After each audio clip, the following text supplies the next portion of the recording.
¿Qué tal? Muy buenos días, tardes o noches. Mi nombre es Kev y te saludo desde algún lugar de la Ciudad de México. Y te doy la bienvenida a esto que es Notas al Margen. En el podcast de hoy vamos a tratar la pregunta: ¿oraremos por los tiranos? Bienvenidos. Hace unos días el comunicador Carlos Loret de Mola protestó en video contra el presidente actual de México, Andrés Manuel López Obrador, por la acusación de de haberse enriquecido ilícitamente.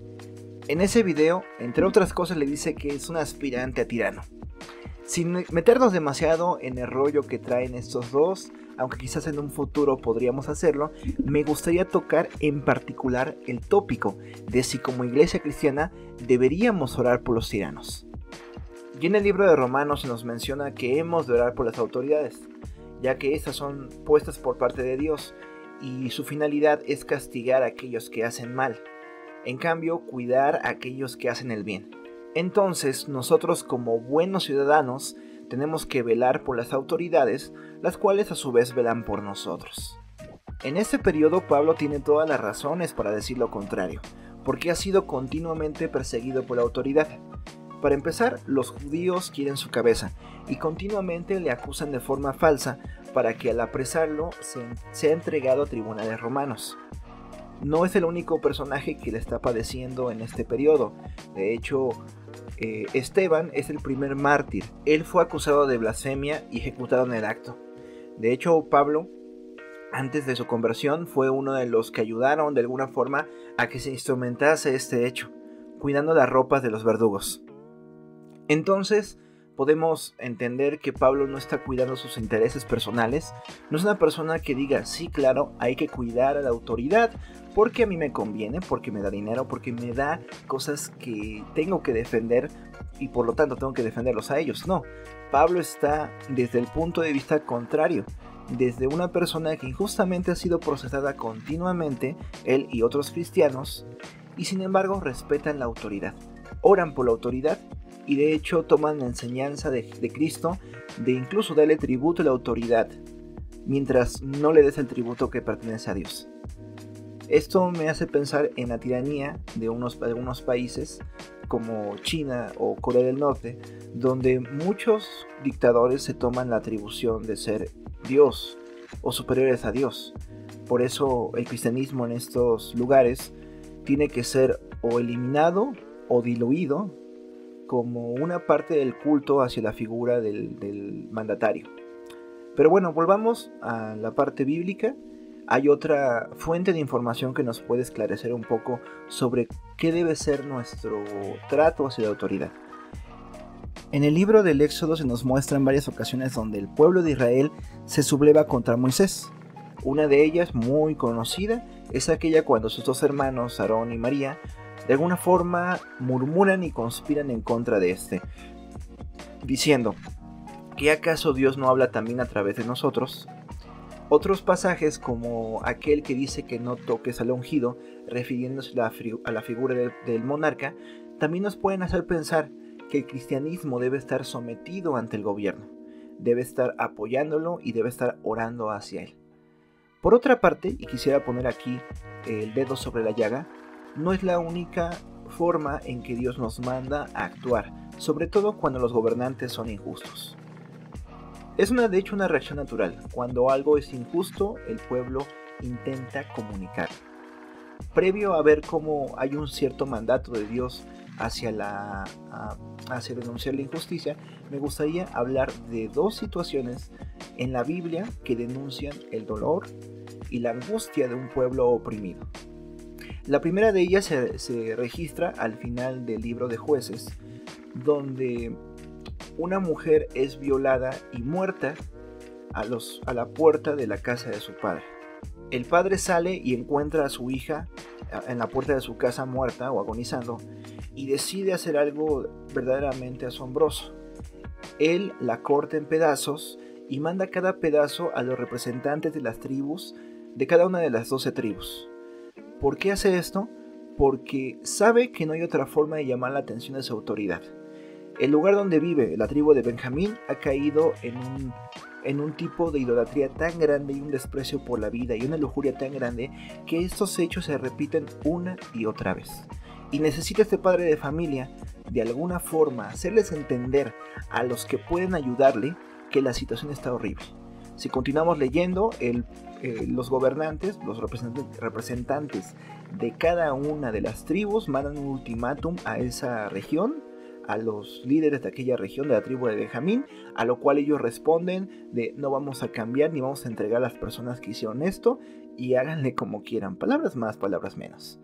Lo que ocurre al final de cuentas es que se hace justicia, hay una guerra y destruyen a aquellos que cometieron estos actos tan malvados.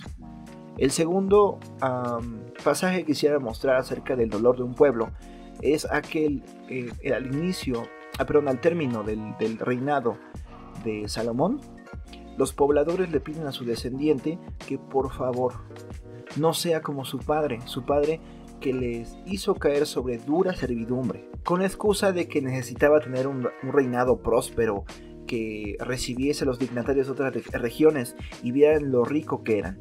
Bueno, pues este personaje no solamente decide desoír al pueblo, sino agravar la servidumbre hacia ellos.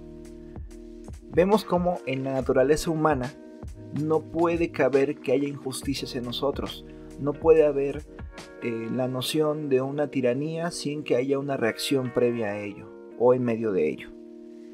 La pregunta es, ¿Dios también permite o manda que las personas reclamen sus derechos? La respuesta es un sí. El libro de Jeremías es un gran ejemplo de un compendio de reclamaciones que Dios manda al profeta para que haga a los príncipes del pueblo.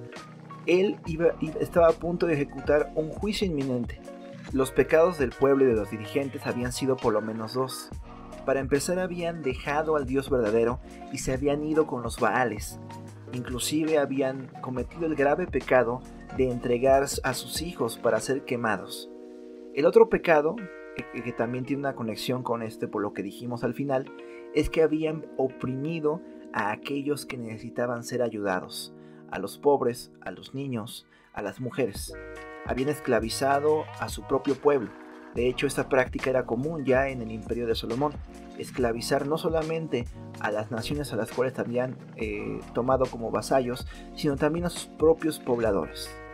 Estos dos pecados habían sido continuamente denunciados por los profetas, una y otra vez.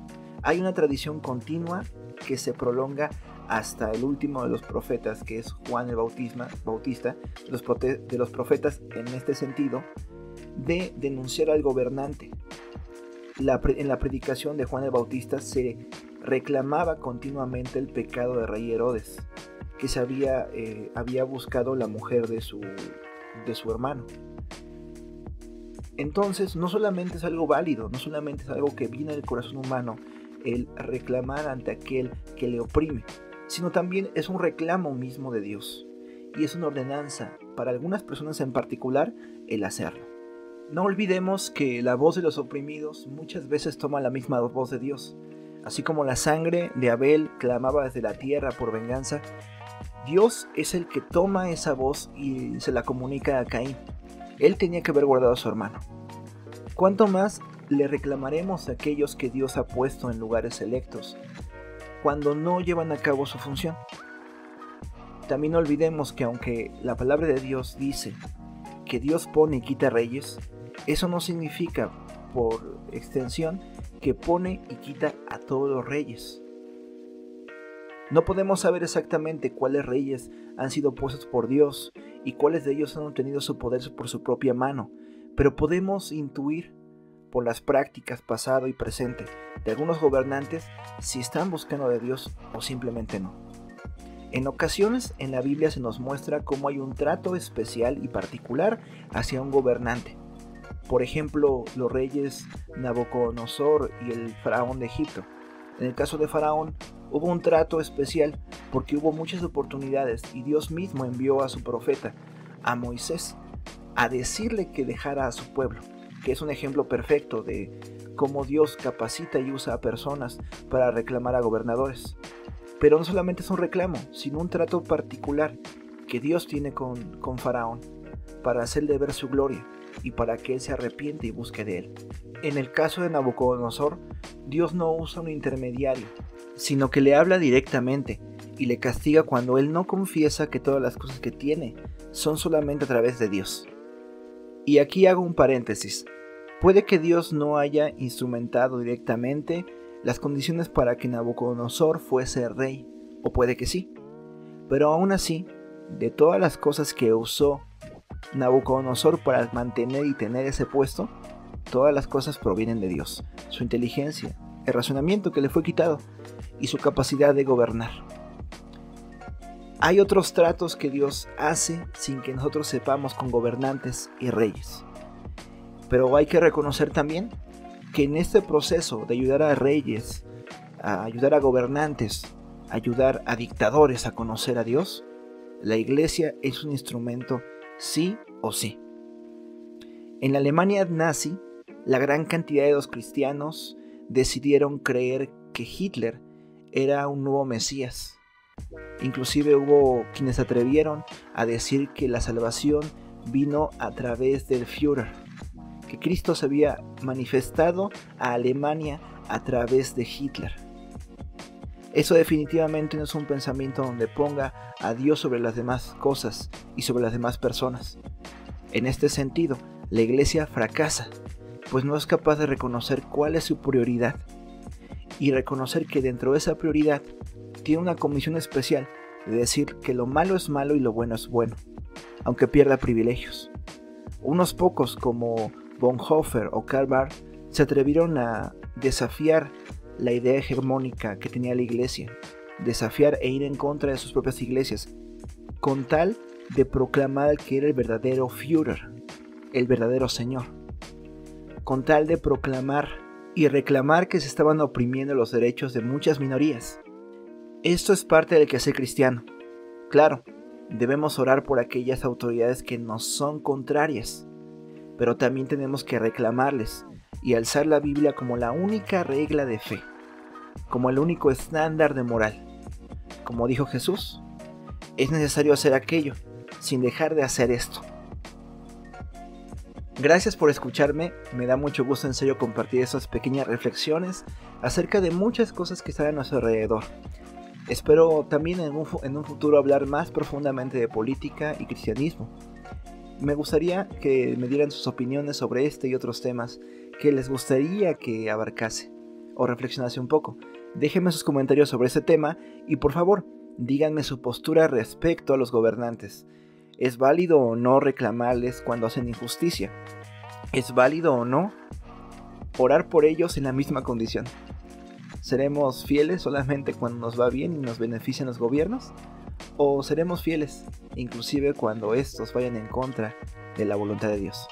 Cuídense mucho y recuerden, mi nombre es Kev FM y pueden encontrarme en Spotify como Reyes y Sacerdotes y también en YouTube como Kev FM, al igual que en Facebook. Síganme en todas mis redes sociales, estoy publicando podcasts y videos que en serio creo que les servirán y les serán muy interesantes. Cuídense mucho, buenas tardes, buenos días y buenas noches.